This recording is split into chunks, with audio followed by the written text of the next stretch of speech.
كيفكن حبايبي؟ ان شاء الله رمضان كريم. حبايبي مثل ما شايفين بدنا نعمل اليوم شوربة قرع.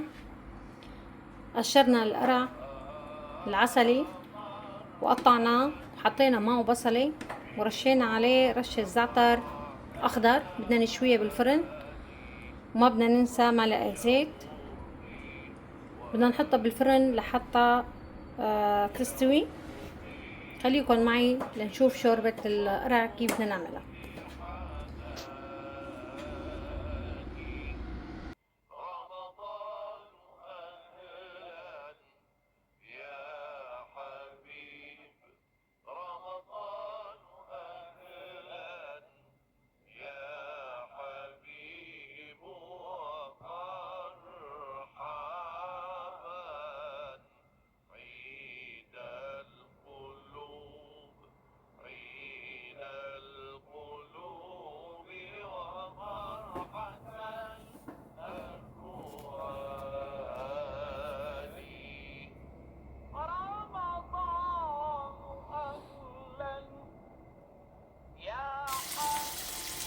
حبايبي مثل ما شايفين عنا احنا حطينا معلقتين هي نص كاسة حليب، جوز الطيب رشة فلفل، رشة ملح. بس لحتى تخلص بنحط معلقة او مكعبين جبنة كيري نضربها بالهاند بلندر مشان تنعم معنا اكثر. اذا في تكتلات اذا في شيء يكون صوص اللي احنا بناكله بالمطاعم صار جاهز. حبايبي مثل ما شايفين هذا اللون يلي انا بدي اياه. شايفين هذا اللون الذهبي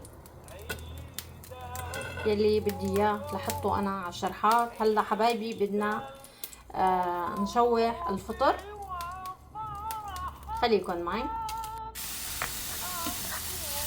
حبايبي. بنفس القلاية حطينا الفطر،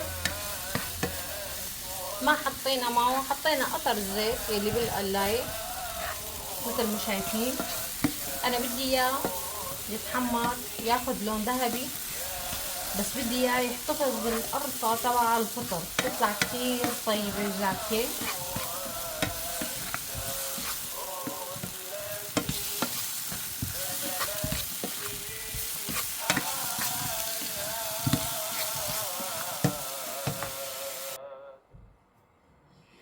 حبايبي القلاية نفسها بنحط مي وبنحط رشة جوزة الطيب ورشة فلفل رشة ملح. وهي اهم رشة بدنا نحطها هي رشة الثوم البودر. اذا ما عندك بودر حطي ثوم عادي. بنصير بننزل اللحمة يلي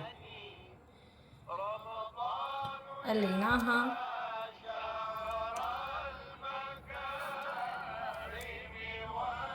بالمي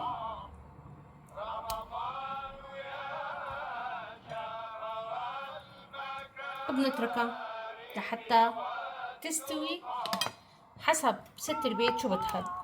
في ناس بيحبوا فيها شوي لحمة حمرا من قلبها، في ناس بتحبها لا مستوية بالمطلق. الشغلة بترجع لست البيت.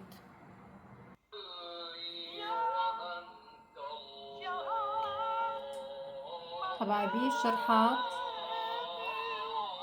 مع الصوص صاروا جاهزين. السلطة، شوربة القرع، راح احطلكم طريقة طبخها بالوصف. معكرونة بالكفتة، عملنا شرحات على عجين. صحتين وهنا ورمضان كريم.